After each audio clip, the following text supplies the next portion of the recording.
Attorney General Kiryowa Kiwanuka akakasizza ayongedde okubeera nga attaanya ku nsonga eyagaanyisa Bobi Wine okubeera nga akola ebivvulu.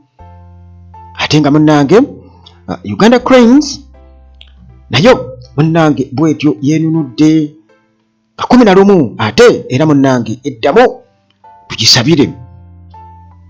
Bobi Wine e Boston ate nga munnange ebya Dr. Kizza Besigye tebinnaba kubaako kalungi n'akamu, tebinnaba kubaako we bituuka, akyali mu nkomyo, abasajja bakyamulemedde. Ate ye Lweru asuubizza okusonyiwa abo bonna abaali bamukoze ekikyamu kuba ye musajja mulungi, talina kikyamu kye yali akoze, kakati bonna abamukola ebikyamu kaabasonyiwe. Kakati Kadaga ne Anita Among muganda wange bakyeyuza, ate nga n'ab'emitima emibi bakyagenda mu maaso mu ngeri y'omukwano twalabye wano. Ate nga waliwo omusirikale eyakubye omukyala baadde muganzi we alina n'abaana 2 b'amasasi n'amutta. Sandra Teta owa Wizo yamutomedde mu ngeri y'omukwano. Ate nga munnange ne MK tutegeeza Muhozekane Lugaba bw'atyo yasuubizza okubeera nga akwata Minisita Mayanja amuteeke mu nkomyo. Setahayi bwe batyo munnange n'omuyizi eyakafa kufiira mu swimming pool biyimiridde bitya era bwino ki omupya aliwo ku ngeri omwana gye yafaamu. Kale munnange bwe ntyo nkulamusizaako nnyo gwe nampuliriza wali ku mikwesese nnyo gyendi nnyo wano era ekinja namaze okubeera nga nkijjako. Ate nga nezigometa yaffe bwetyo bwegenda okubeera nga etalaaga teweerabira Hillside View Apartments gye bali nnyo wali ku Kasozi Ejjanyi Entebbe Road tuuka Ennamulanda Kitendeka Jansi buuza Ejjanyi ku kyaki awo ogenda okusanga Hillside View Apartments. Pangisa olunaku, omwezi, ewiiki kiri gy'oli. Ate nga munnange zino apartments mulimu buli kimu gwe twala butwazi tulootu. Wifi tevaako, masannyalaze tegavaako, security eri ggulugulu, omulirwano mulungi nnyo, parking y'amaanyi, compound weeri ne tents weeziri. So sinti w'opangisiza wokka w'obeera osobola okugenda n'otuulako wali mu tent ne banywanyi bo. Ate nga ne transport wa bwereere naddala mu abava ku airport Entebbe kubanga kumpi nnyo kutuuka ku airport Entebbe oba okumpimpi n'ewalala yonna yina okumpimpi titobeera wala nnyo. Yes, Hillside View Apartments basobola okubeera nga munnange bakufunira entambula ekunona bw'obanga obuukinze nabo. Ate nga ne Maintenance Palace, Maintenance Palace bano balina solar systems ezitalina alina bano gwe tuukayo muganda wange weeroboze. Nakugamba nti balina water heaters ez'omubiraabiro zino zinywa amasannyalaze muganda wange ng'otadde butaazi ku yakaayo bwaffe ono ng'otaddeko buteesi. Water heaters zeetaaga solar zaawule. Ate nga ne CCTV cameras nazo bazina eza solar. So sinti ate amasannyalaze gavuddeko tebasobodde kukwata bifaananyi nga bwe mulaba ebyakatanga bajjako bujja amasannyalaze ate ne bazzaako. So nga munnange solar yo ebaako singa waliwo kamera wali eya solar yali badde eraga ebisingawo awo. Ate nga n'amasannyalaze munnange okekkerereza ddala kubanga water pumps bazirina mu abalimi. Water pumps bazirina olima season zonna. Amataala aga security bagalina nakugagano geeteekako gokka gejjako gokka. Geeteekako gokka gejjako gokka. Gasensenga budde. Nzikiza kitangaala. Biba Maintenance Palace. Kale munnange Dr. Waali nnyo wano ku Uganda Atlagi tulina Dr. Waali era abantu bajjanjabye bangi nnyo. Abo abaagala okuwona abaagala okuwona wano Dr. abajjanjabidde ddala. Kale munnange tutandikirewa kubanga tubadde tubuzibuzeemu ku olw'ensonga munnange nga bw'omanyi ebintu. Alright, oba tutandikirewa tutandikire wano ndowooza ku Attorney General tugende nga tubiyitaayitamu byonna tunabakasavu kanyama. Kati munnange gavumenti bwetyo etunnyonnyodde lwaki konsati za Bobi Wine baaziwera baazibaaninga. Kati ono Attorney General owa Uganda Kiryowa Kiwanuka bw'atyo munnange avuddeyo n'atunnyonnyola formally ku long standing ban on concerts by musician and opposition leader Bobi Wine. Kakati munnange Bobi Wine concert ye bwetyo eyasembayo yaliwo mu November 2018 era nga ono abadde takkirizibwa kubeera nga performinga akola ebivulu kumpi kugamba bwe tuba tugeraageranya emyaka giringa 7 approximately 7 years. Kakati munnange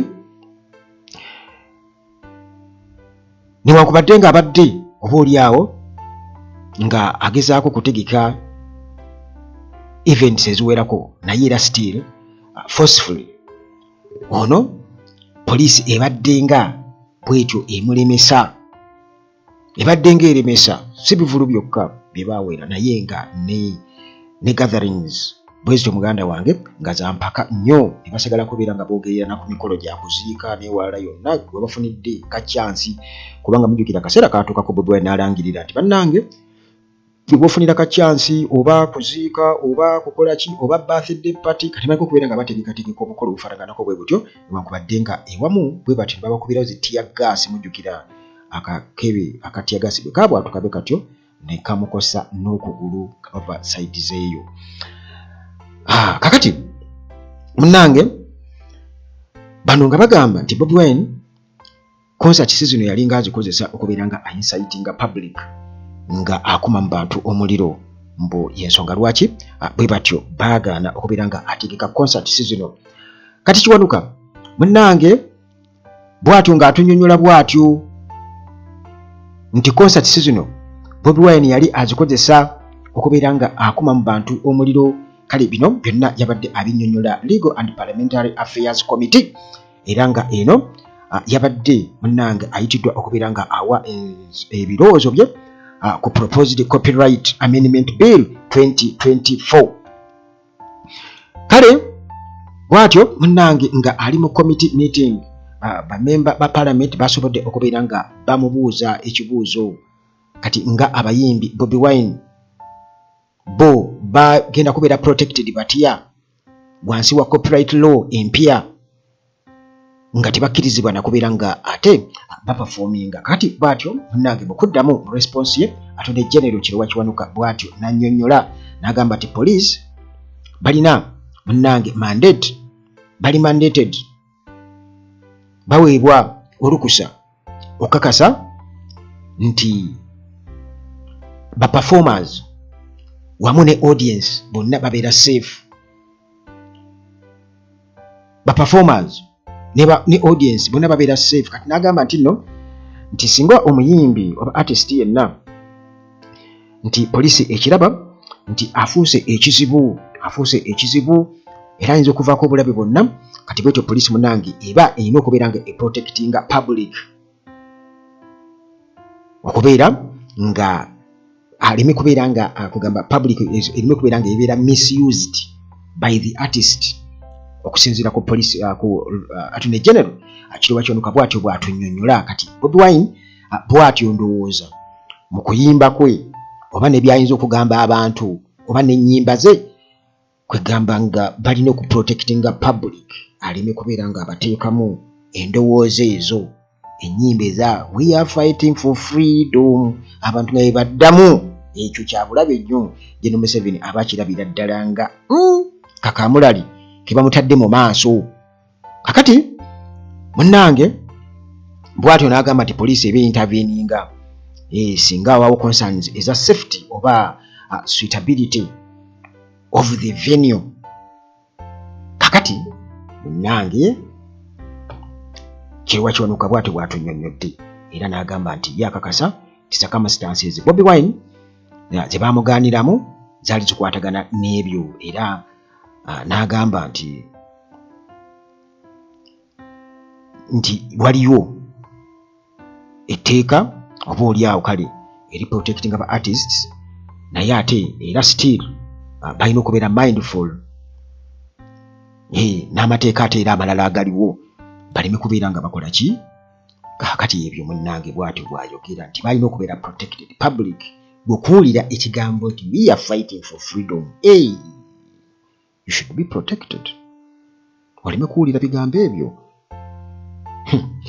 Kakati munnange Attorney General Kiruwa Kiwanuka tusooka tugendeko ku Uganda Cranes katono nga tunakubeera nga tutugenda okulaba Bobi Wine Boston n'ebirala binga bwe mbikuyitiddemu waggulu awo. Kakati munnange Uganda Cranes bwe tutyo yatusobodde tubaako keetuwa mu ngeri y'akamwenyumwenyu. Basobodde okubeera nga batuwa ku kamwenyumwenyu. Naye kyesaayagadde mu byonna nalabye kapiteeni wa Uganda Cranes nga tebannaba kubeera nga bazannya Jini ng'ali ku TV musajja wattu kagamba ng'alina okukakasa eggwanga mbu bagenda kuwangula. Nindaba nti kati omuzannyi ebeera abuse eri omuzannyi. How can you kuteeka muzannyi ku TV akakase eggwanga nga bwe bagenda okuwangula kati bwe batawangula? Kiba kitegeeza nti confidence ey'eggwanga y'ettiimu y'eggwanga ebeegenda. Bamagogo be balya ssente be balina okujja batukakasa ebyo. Ffe tumanyi bulungi nnyo nti abantu babawa ssente zimala n'okubasuubiza. General Museveni yabasuubiza buli match gye bagoba buli muzannyi amuwe akakadde kamu mu emitwalo abiri $3 mmeka ezo? $3. General Museveni zaagala okukola ki? Okubeera nga abawa $3 buli muzannyi. Kwegamba olabira ddala nti mu butuufu waliwo embeera etali ntuufu. Naye ku guno omulundi munnange baasobodde okubeera nga ate batuwa akamwenyumwenyu. Batuwadde akamwenyumwenyu era Uganda Cranes bwetu yasobodde okubeera nga esekula Jini goolo 3-0. Kakati awo tulinze bulinzi kubanga tugenda kuzannya Niger. Nakuzombe zigenda kubeera 11 bwemba seerabidde. Kati Niger jukira nti already ate Jini yali yakuba Niger. Batuba nga twasekudde eno 3-0 kiba kitegeeza nti wali ate tuba tugenda kubeera nga tuba tuli serious. Tuba tugenda kubanga ate tuyisa muka mu kisero. Naye kuguno omulundi babujingo bani tebabaddeyo era tebayambadde yellow. Tebayambadde yellow, bayambadde white. Era ne tutyo muganda wange ebintu ne bitubeerera byangu nnyo. Katubasabire munnange beebale kubeera nga batuwozaako ennaku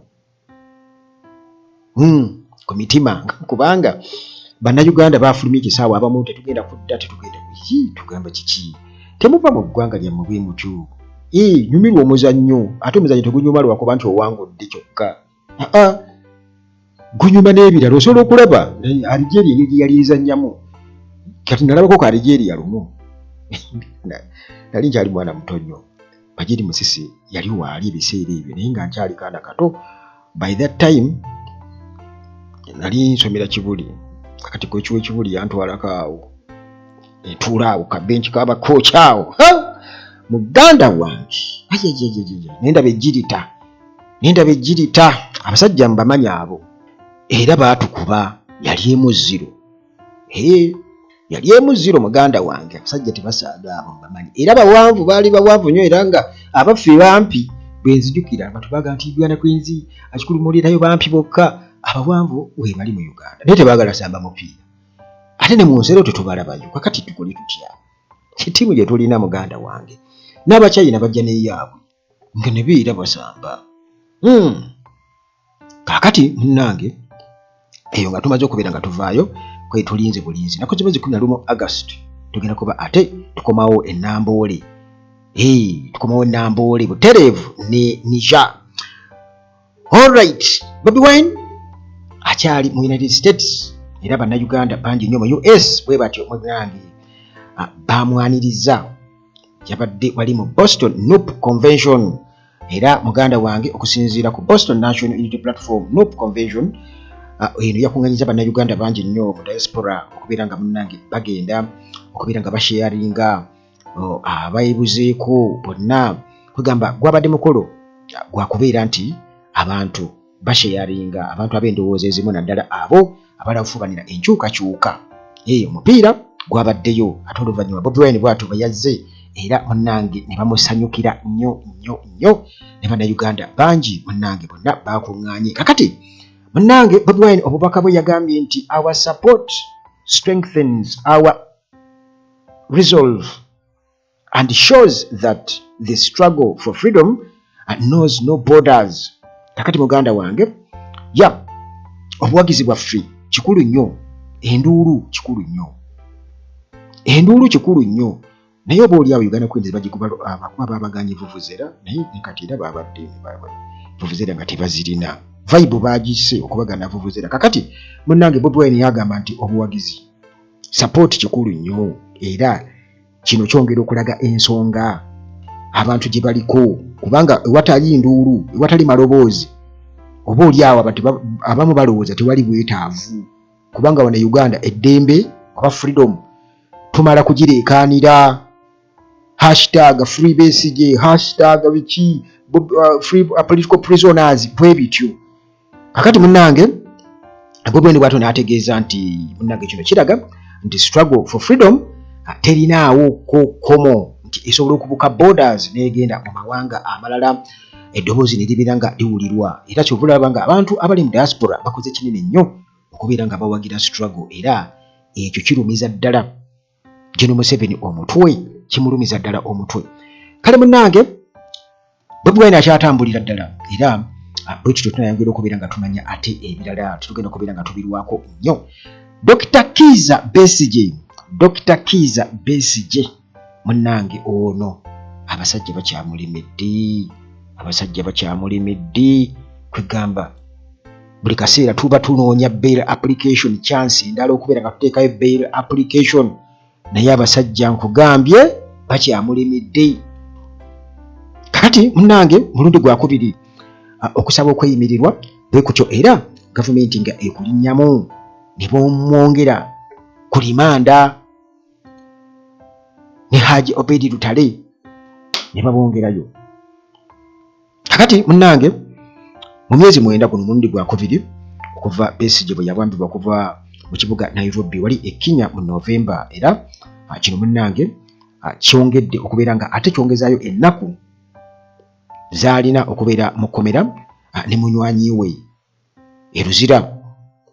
Kakati munnange nga bwe kutegeeza guno mulundi gwakubiri Dr. Kizza Besigye nga ateekayo kusaba kwe, era nga kugaanibwa, era nga omulundi ogwasookera ddala bwe kutyo munnange kwagaanibwa omulamuzi Rosette Comfort Kania mu mwezi ogwokuna nga 11.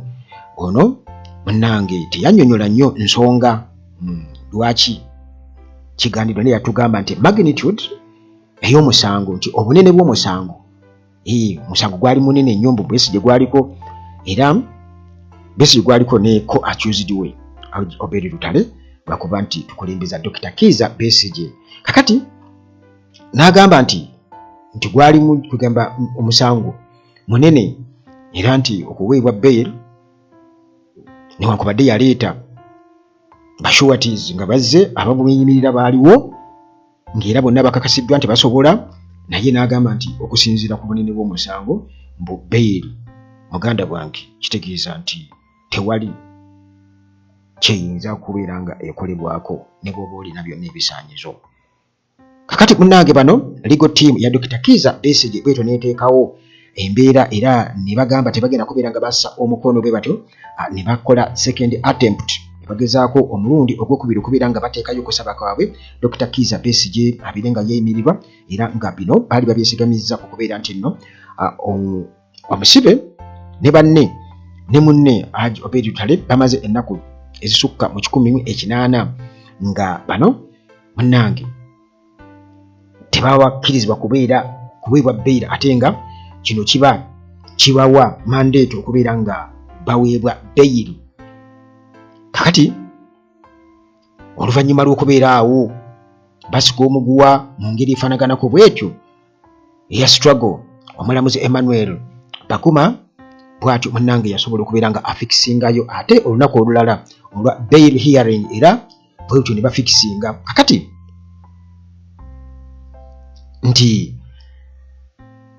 bino bwe bityo munnange byabaddewo wiiki ewedde, era Richard Rivumbuka nga omuwaabi wa gavumenti yakiremerako n'agamba nti Besigye balimba tamaze myezi 6 mu kkomera,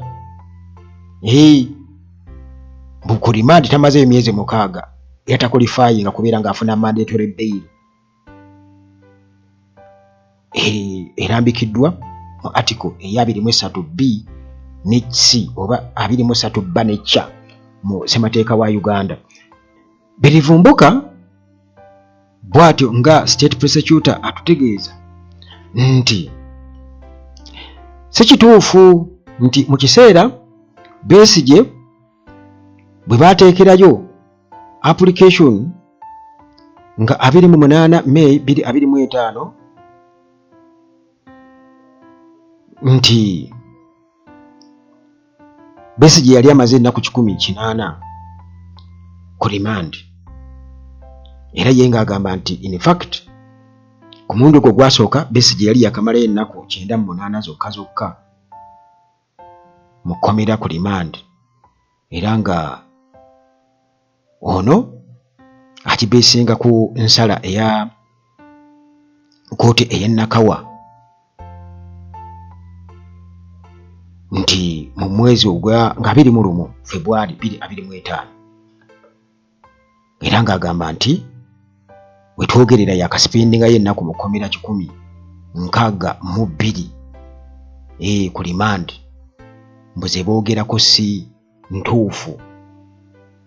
Kakati kino munnange ne kyongera okubeera nga kituwa clarity, kyongera okubeera nga kitutangaaza nti bo bano munnange okuva Besigye bwe yava mu kooti oba ensala ya kooti enkulu eyaweebwa nga 31 January, kooti bwe yasalawo okubeera nti esazaamu General Court Martial okubeera nga ekwasaganya ensonga z'aba civilians, kiba kitegeeza nti kakati ne bakyusa sitayiro. Kakati awo munnange nga bamaze n'okubeera nga baamendinga n'ebirala byonna, kiba kitegeeza nti kakati Besigye ate tebabala ziri nnaku ze yasooka okumalayo mu kkomera ku remand, babala okuva kooti ey'e Nakawa yatandika okubeera nti kati yekwasaganya ensonga, kati biri bikadde ne babeera nga tebiriiwo. Kale munnange kiba kitegeeza nti omusango baagujja mu kooti Martial ne bagutransfera n'okuteeka eno mu kooti y'abantu. Kakati awo kiba kitegeeza nti kakati awo waliwo fresh mention and trials. Bannange kitegeeza nti awo ate babibala era ne babeera katugeze bamusalidde omusango gumusinze, ezinnaku tebazisalako ziri, batandikira wano.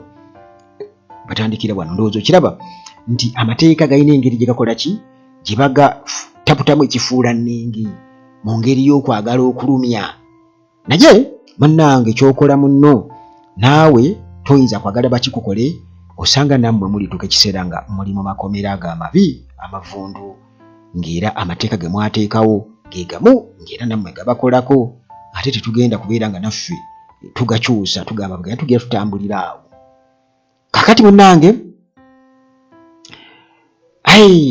kakati awo kitegeeza ennaku 18 oba ennaku 20 okuva ku lunaku munnange ennaku z'omwezi nga 6 lwabadde judgment eyo ate okuddamu okusaba. Kakati awo kitegeeza nti state egenda kutunuulira technicalities endala okuvala ekiri nti ate Dr. Kizza Besigye ne banne ne munne ajja kuba amaze okubeera ng'amalayo ennaku ezo 18, kati awo tusuubira okuba nti bagenda kujja oba n'ebintu ebirala okusobola okubeera nga balemesa mandatory bail. Byanyima yabadde munnange atubuulidde nti yabadde musanyufu nnyo ng'agamba guno omulundi ogwokubiri akakasa Dr. Kizza Besigye agenda kuba aweebwa bail, era nga munnange mwetegefu nnyo okubeera nga amukwata ku mukono bwe batyo bafulume kooti nga bamaze okubeera nga bamukkiriza okubeera nga yeeyimirirwa. Naye kati ennaku zino tebakyabikola, babagamba kale yes muba mweyimiridde, naye basooke bamuzzeeyo mbu bamalirize ebirala byonna mbu mujja kulabirawo nga bamuleese. Tebaagala kifaananyi ekyo ng'abantu Besigye kugamba obuwanguzi, baba bajja kumusooka bumuzzaayo. Mubimanyi ennaku zino engeri gye babikolamu. Kakati munnange bino byonna mu kubitunuulira tulabira ddala nga mu butuufu embeera nga bwe kiri nti kati Dr. Kizza Besigye ebintu bye byakwekaza bwekaza, kubanga baatugamba obutambi babulina era ne babuzannya obukakafu nti babulina kyokka ate bakyanoonya bukakafu. Kakati munnange ebyo byonna bireetawo okulaga nti waliwo ebitatambula bulungi naddala mu mateeka gano agaffe wano, nti waliwo ebitatambula bulungi yadde n'akamu. Kakati ebyo nga tumaze okubeera nga tubiraba jjukira nti tulina ba army commanders baffe tubatwale nga ba army commanders kubanga bonna babadde baduumira amagye bano abagenero baritayarize abawerako naye mu abo bwe baritayaringisizza Bakatumba Wamala Kandiho n'abalala munnange erweru ng'era y'omu ku abo yadde tukimanyi nti bwe bamukaka bukasi abaleeta nawe nakweza myaka kuba mubaddemu n'abasusa emyaka egyo kati munnange bw'atyo akakasiza nga bwavudde mu UPDF naye kyasinze okwogera ekisinze okunsesaga nti asonyiye ba enemies bonna agenda kuba nga abuulira kigambo kya Katonda naye nti asonyiye ba enemies bonna jjukira nti ono ku nsonga z'ekaseese ez'okutta munnange basabjekitisi b'omusinga oyagamba teyeetonda talinaawo ali unapologetic ku nsonga eyo yakola ekituufu ye bw'atyo bwe yagamba naye nga munnange 10 byattibwa kyalaba embuto obwana obuto ne bookya n'okwokya tebeeze eggye ly'eggwanga tukola n'okwokya ng'ogaba yokizza muliro ne gutuntumuka kale munnange bangi baafa erweru nga yaduumira wansi w'ebiragiro bya General Museveni naye agamba teyeetonda ye yatugamba teyeetonda talina nsobi gye yakola kakati atugamba bagenda kuba abuulira njiri ku TikTok era mbu asonyiye abo bonna abamukola ebikyamu abasonyiye ne bwe muteetonda abasonyiye kale munnange agenda kuba ku TikTok bw'atyo ng'abuulira njiri online ng'abuulira naye Mukama Katonda Bakatonda yagaa tottanga kale aweereza emyaka 39 avali ku 1986 ng'ali mu magi kati bw'atyo munnange agenze akubeera nga ate abuulira njiri era nga ku kye yakola ekaseese talabawo kikyamu kyonna okweyuza kw'amaanyi nnyo Kadaga ne Anita Among muganda wange beeyuza Kadaga yatuuse muganda wange okulangira Anita Among okweyerusa lekeraawo okweyerusa kati bino bivaawa bano muganda wange bali mu kuvuganya ku kifo ekiri influential ennyo NRM second national vice chairperson female position essaawa eno kirimu Kadaga Anita Among akyagala kati Kadaga waafunira akakisa konna nga muganda wange alumba ne Anita Among naye muntu wa ntalo byantalo muganda wange bw'atyo naye still buli Kadaga waali Busoga ayagala kubeera ng'akimujjako ekya Mama Busoga naye walala yonna kale munnange abantu bwe batyo ku social media babadde tiimu Anita Among tiimu Kadaga ne Kadaga naye bamugamba naye wabulikinga emimwa bannange Mukama Katonda okay ebyo biri awo kabeeyuze bakyala ba Museveni bonna bakazi be kabeeyuze kakati munnange tubadde tuli awo ate MK muhozikanye lukaba kirabika bamukwata mu liiso oba ewaluma kubanga ono yeewerera okubeera nti munnange agenda kukwata minisita owa lands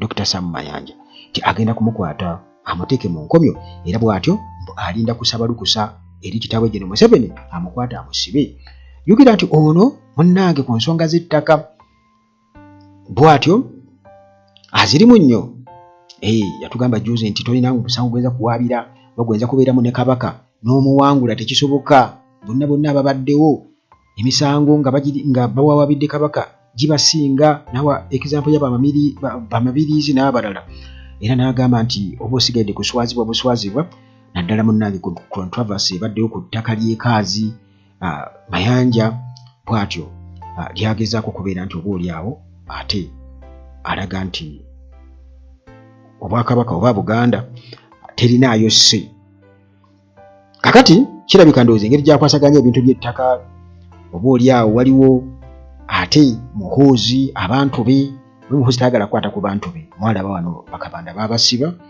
mu buli bw'enguzi n'obubbi naye n'avayo n'abawolereza ate atugamba nti nno alwanirira nguzi yali mu PDF bw'akwata babbi naye abantu bamubuuza enkya n'eggulu nti gwe essente z'olina ku mulembe guno mwazijjawa zonna ezo majja temulina ke mulina naye muli bagagga bavundu nnyo sente mwazijjawa batugambye ekirombe kya Gwetu kiraba kya Sodo kya Museveni, taba kya Museveni, kya Jini, kya Salimu Sale, kya Natasha, kya Muhoozi, kya n'abazzukulu tebaluhamye balina ebirombe bya gold okusinziira ku Bobi Wine. Ekyo yakitukakasa ate tebavaangayo ku kyewakana baasirika nti omwana atubbye waluma.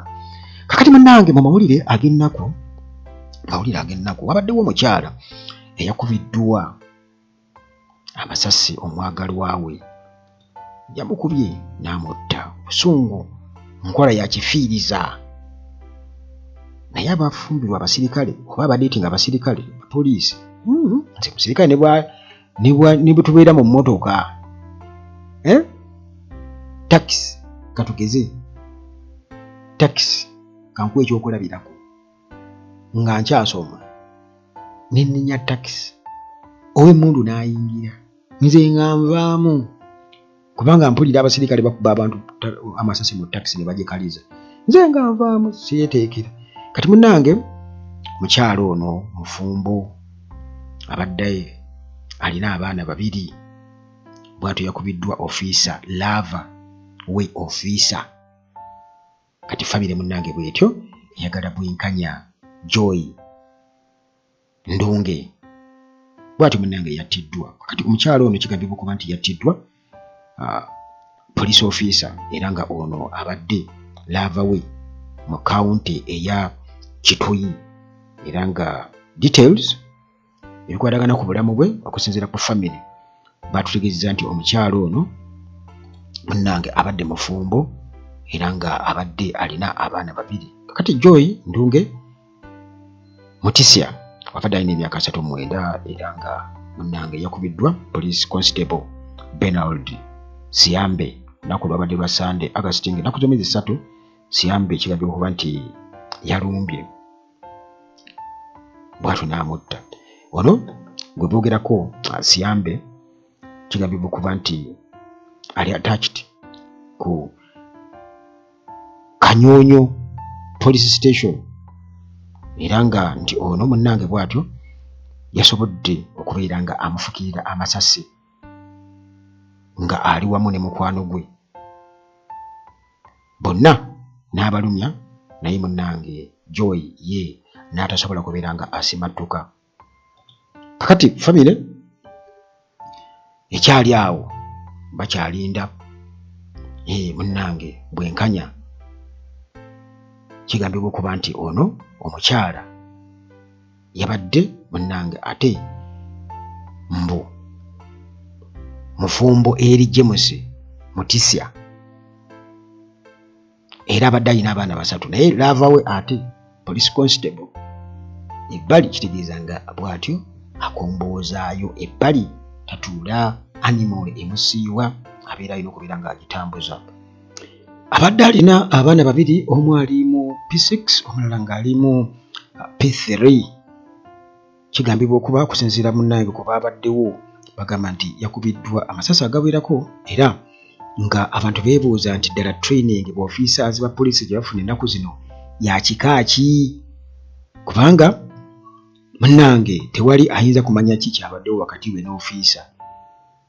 Kakati alese abaana 2 baabalese era kitaawe bw'atyo ne sezaala we Jonathan Wameya bonna munnange bagamba nti baagala bwenkanya.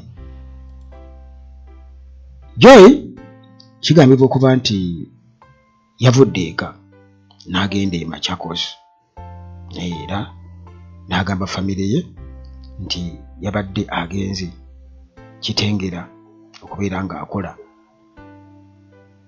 naye munnange obutamanya awo mbu yabadde atambula bwe yasangidde ofiisa ate ndowooza nga babadde balinamu ensonga zaabwe. Musanga ofiisa munnange ababaddewo bagamba nti ofiisa n'agoberera Joy yabadde agende wa mukwano gwe Ndanusi. Kakati munnange eyo munnange bwe batyo gye basisinkanye batandika okubeera nga bayomba. Kati Ndanu n'agezaako kubakkakkanya mukwano gwe gye yabadde alaze. Embeera neekola ki? Neyeekanama kukakana ng'ate tamukubye amasasi bombi n'abakuba. Era ye munnange Joy teyaluse mattuse. Ensonga za laavu yabadde alina ensonga ze n'ofiisa nga bazikwasaganya, bw'ava mu bufumbo ng'ate eri munnange oba ate ofiisa naye abaako engeri gy'akwasaganyamu emirimu. Kale obutali bwesigwa munnange mu bufumbo buvaako ebizibu bingi nnyo, era abaagalana bakyafa ebyaddala. Kuba nalabye wano ne Wizo omukyala we gwe yakuba emigga emizibu, Sandra Teta, naye kigambibwa okuba nti yabadde atamidde ate n'amutomera.